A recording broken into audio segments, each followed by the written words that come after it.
Chapter 1, The Boy Who Lived. Synopsis. Mr. and Mrs. Dursley, of number 4, Privet Drive, were proud to say that they were perfectly normal, thank you very much. They were the last people you'd expect to be involved in anything strange or mysterious, because they just didn't hold with such nonsense. Mr. Dursley was the director of a firm called Grunnings, which made drills. He was a big, beefy man with hardly any neck, although he did have a very large mustache. Mrs. Dursley was thin and blonde and had nearly twice the usual amount of neck, which came in very useful as she spent so much of her time craning over garden fences, spying on the neighbors. The Dursleys had a small son called Dudley, and in their opinion there was no finer boy anywhere. Mr. Dursley notices strange events on his way to work. A cat on Privet Drive happens to be reading a map, and people dressed in colorful robes are walking in the streets. Mr. Dursley attempts to disregard these oddities. During his lunch break, he sees another group of curiously robed people, and hears mention of the Potters and their son, Harry. He is reminded of the Dursleys' shameful secret, and the reason why they pretend the Potters don't exist. When Mr. Dursley arrives home, he hears reports of unforeseen shooting stars and flocks of owls flying during the daytime. Previously unwilling to discuss the Potters with Mrs. Dursley, he finally verifies with her that their nephew's name is Harry. Mr. Dursley sleeps uneasily. Later that night, a mysterious man by the name of Albus Dumbledore appears in Privet Drive. He removes from his robes a put-outer with which he extinguishes the street lights. Dumbledore addresses the cat, which seemed to be reading a map earlier, as Professor McGonagall, prompting the cat to transform into a robed woman. The couple talk about how recent celebrations have left Muggles inquisitive. Dumbledore confirms with McGonagall that James and Lily Potter are dead, and their infant son Harry was apparently involved in the defeat of their assailant, an entity named You-Know-Who or Voldemort. Harry, according to Dumbledore, is due to arrive at Privet Drive soon by means of someone named Hagrid. Hagrid arrives transporting himself and Harry on a flying motorbike. Dumbledore leaves the baby on the doorstep of number 4 with a letter. McGonagall despairs at the fact that Harry, a definite celebrity, will spend his childhood with such people. Hagrid remounts his motorcycle, McGonagall once again becomes a cat, and Dumbledore re-illuminates the streetlights, and they all depart. Analysis. This is one of 5 chapters in the series that is not written from Harry's point of view. The other chapters are Chapter 1 of Harry Potter and the Goblet of Fire, Chapter 1 and Chapter 2 of Harry Potter and the Half-Blood Prince, and Chapter 1 of Harry Potter and the Deathly Hallows.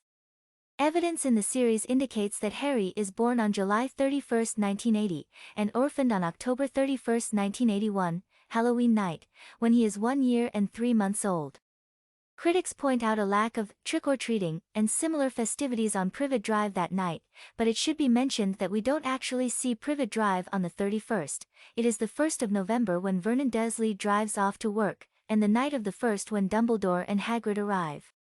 Evidence also suggests that there is a day between the death of Harry's parents and his arrival at Privet Drive. Harry is orphaned on October 31, 1981, and the story opens with Vernon Dursley leaving for work on the morning of November 1. This has sparked speculation amongst readers. Is there an accident of dates, or is the missing day a purposeful addition by the author? It was believed by many readers that the occurrences during that day would be important, possibly even pivotal, to events in the 7th book. There is also a contradiction. November 1, 1981 was, in reality, a Sunday, and the book states that that day is a Tuesday. Much of the series has minor internal conflicts of this sort. These errors or oversights do not detract from the sweep of the story, so while they may be mentioned, they are provided more as a curiosity than as something for the readers to concern themselves with. Questions. Review. 1. What caused the Dursleys' embarrassment of the Potters? Why is it a secret to the Dursleys that they are related? 2. What exactly is the cat on Privet Drive? 3. Who are the robed people Mr. Dursley sees in the streets? 4. Who is You-Know-Who? Further study. 1. While many people seem to be celebrating the defeat of this Voldemort, Dumbledore seems to think the celebrations premature. What would make him think this? Greater picture. This chapter provides the framework for the contrast that will be echoed throughout the series between the magical and the mundane.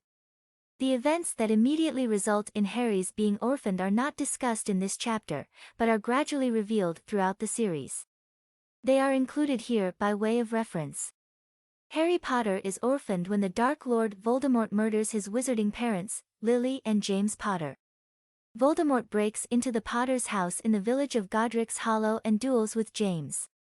Voldemort kills James and attempts to do the same to Lily and Harry. He is successful in killing Lily, ignoring her pleas to spare their lives, but his attempt to kill Harry backfires and Voldemort is apparently killed instead. When Harry is older and, during his first year at Hogwarts, meets with Voldemort, Voldemort states that Harry's mother need not have died. Lily's sacrificial attempt to save Harry, however, causes the curse, which Voldemort consequently attempts on Harry, to backfire. This forms a connection between attacker and victim, during which, parts of Voldemort's powers are transferred to the infant, and give Harry a lightning bolt-shaped scar on his forehead. The protection that Lily gives her son, which Albus Dumbledore later explains as her love for Harry, destroys Voldemort's physical body and would have killed him completely had it not been for the dark magic he had been using to split his soul, called Horcruxes. The downfall of Voldemort renders Harry an extremely popular figure in the wizarding world. It is entirely possible that, because of the Fidelius charm that was meant to protect the Potters from Voldemort still being active, Hagrid would have been unable to find the place until one of the parties to the secret was there.